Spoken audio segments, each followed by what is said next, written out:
സുമേഷ് അച്ഛൻ തൃശ്ശൂർ അതിരൂപതയിലെ കുരിയച്ചിറ ഇടവകാംഗമാണ്. അച്ഛൻ്റെ വികാരിയച്ഛൻ നമ്മോടൊപ്പം ഉണ്ട്. നമസ്കാരം അച്ഛാ. അച്ഛാ, സുമേഷ് അച്ഛൻ ഞങ്ങളോട് പറഞ്ഞു തിരുപ്പട്ടത്തിൻ്റെ ശുശ്രൂഷകളൊക്കെ ഏറ്റവും മനോഹരമായിട്ട് നടത്താൻ അച്ഛനാണ് കൂടെ നിന്ന് മുൻകൈ എടുത്തെല്ലാം ചെയ്തതെന്ന് പറഞ്ഞു. അച്ഛന് സുമേഷ് അച്ഛനെ കുറിച്ച് ഉള്ള അനുഭവം എന്താണ്? അച്ഛൻ എന്താ പറയാനുള്ളത്? ഞാൻ ഇവിടെ 2022 വികാരിയായി വരുന്നത്. ഞാൻ വരുന്ന ഇവർക്ക് അവധിക്കാലത്ത് അച്ഛനെപ്പോഴും ഇവിടെ വരാറുണ്ടായിരുന്നു പള്ളിയിൽ.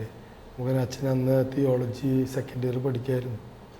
അപ്പോൾ അവധിക്കാലത്തൊക്കെ വരുമ്പോൾ ശാന്തനായ ഒരു ബ്രദർ, അപ്പോൾ സൗമ്യമായിട്ട് എല്ലാവരോടും ഇടപഴകുന്ന ഒരു ബ്രദർ. നമുക്കറിയാം, നിങ്ങൾക്കും അത് അറിയാവുമെന്ന് തോന്നുന്നു, ആയുർവേദത്തിലും അലോപ്പതിയിലും പഠനം പൂർത്തിയാക്കിയിട്ടുള്ള ഡോക്ടറാണ് അച്ഛൻ. ഞാൻ വരുമ്പോൾ എനിക്കത് അറിയില്ലായിരുന്നു.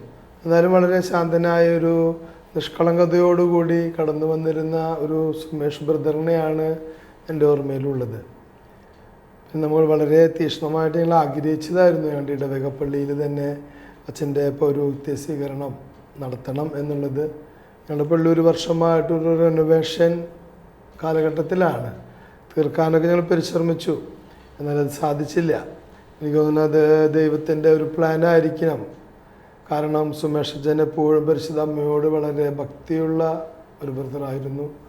തൻ്റെ പൗരോഹിത്യത്തിൻ്റെ അടിസ്ഥാനം തന്നെ ഈ മാതാവിനുള്ള ഭക്തിയും പരിശുദ്ധ അമ്മയോടുള്ള ആ തൻ്റെ പ്രാർത്ഥനയും ആണ് എന്ന് അച്ഛൻ തന്നെ സാക്ഷ്യപ്പെടുത്തിയിട്ടുണ്ട്. അച്ഛൻ ചെറുപ്പത്തിലായിരിക്കുമ്പോഴും പുത്തമ്പള്ളിയിൽ എപ്പോഴും പോകുമായിരുന്നു. അങ്ങനെ ആയുർവേദം കഴിഞ്ഞു, അലോപ്പതി കഴിഞ്ഞു. ഇനി മുന്നോട്ട് ഈ പൗരോഹിത്യത്തിലേക്ക് എത്തിച്ചേരാനുള്ള ആഗ്രഹമുണ്ട്. എന്നാൽ ആ വിളി ശക്തമായിട്ടുണ്ടെങ്കിലും തീരുമാനമെടുക്കാനുള്ള തൻ്റെ ഒരു സന്നിഗ്ധാവസ്ഥയിൽ എനിക്ക് തോന്നുന്നത് അച്ഛൻ പറഞ്ഞതാണ് പരിശുദ്ധ അമ്മയാണ് മോട്ടിവേഷൻ നൽകുന്നതാണ്.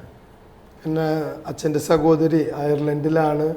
അവിടെ ഒരു ദേവാലയത്തിൽ, മാതാവിൻ്റെ വളരെ പ്രത്യക്ഷമുള്ള ദേവാലയമാണ്.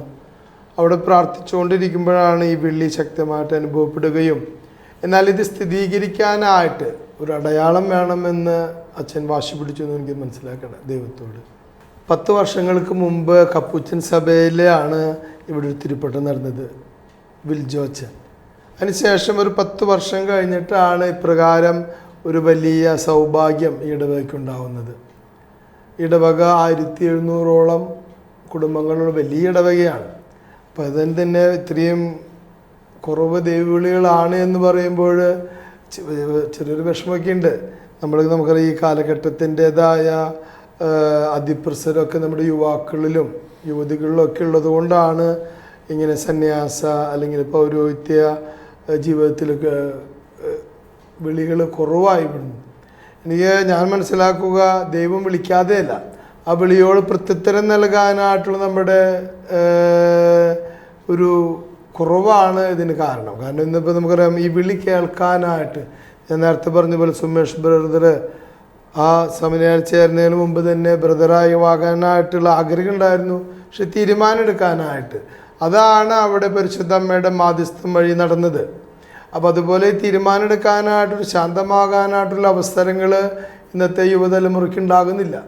കാരണം വാട്സപ്പ് അല്ലെങ്കിൽ ഇൻ്റർനെറ്റ് യുഗത്തിലാണ് അവർ ജീവിക്കുന്നത്. അത് തന്നെയാണ് ചെറിയൊരു ബുദ്ധിമുട്ടായിട്ട് എനിക്ക് ദൈവങ്ങളിൽ കുറവാനായിട്ട് സാധിക്കുന്നത്. പ്രത്യേകിച്ച് ഇത് തൃശ്ശൂരിനോട് അടുത്ത് ചേർന്ന സിറ്റിയോട് ചേർന്ന് നിൽക്കുന്ന ഒരു ഇടവകയാണ്.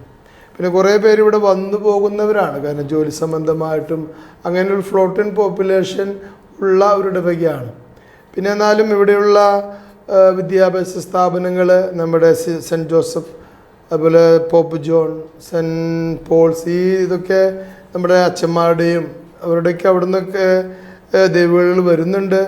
തീർച്ചയായിട്ടും സുമേഷ് അച്ഛൻ ജീസസ് യൂത്തിലൂടെയാണ് തൻ്റെ വിളിയിലേക്ക് വളർന്നതെന്ന് പറയുന്നു. ഈ ജീസസ് യൂത്തിലെ അംഗങ്ങൾ ഇന്ന് കുറയുന്നു എന്നുള്ളത് നമ്മളെല്ലാവരും സംബന്ധിച്ചിടത്തോളം ഒരു ചെറിയ ഒരു വിചിന്തനത്തിന് കാരണമാകേണ്ടതാണ്. നമുക്ക് യുവാക്കളെ ഈ ദൈവവിളി സ്വീകരിക്കാൻ പ്രോത്സാഹിപ്പിക്കാനായിട്ട് എന്ത് ചെയ്യും എന്നുള്ളത് നമ്മൾ കൂട്ടായിട്ട് ചിന്തിക്കേണ്ട കാര്യമാണ്, സഭ മുഴുവനുമായിട്ട്. എനിക്ക് തോന്നുന്നത് ഇങ്ങനെ ഇപ്പോൾ ഒരു ഡോക്ടറായിരിക്കുന്ന സുമേഷ് അച്ഛനൊക്കെ വൈദികനായിത്തീരുന്നു എന്നുള്ളത് തന്നെ ഇന്നത്തെ യുവജനങ്ങൾക്ക്, അതായത് വിദ്യാഭ്യാസമൊക്കെ ഇതിന് തടസ്സമല്ല എന്നും അല്ലെങ്കിൽ ഇത് ഇങ്ങനെ മാറ്റിവെക്കപ്പെട്ടൊന്നല്ല എന്നൊക്കെ തീരുമാനമെടുക്കാൻ യുവാക്കൾക്ക് സാധിക്കും എന്ന് ഞാൻ വിശ്വസിക്കുകയാണ്.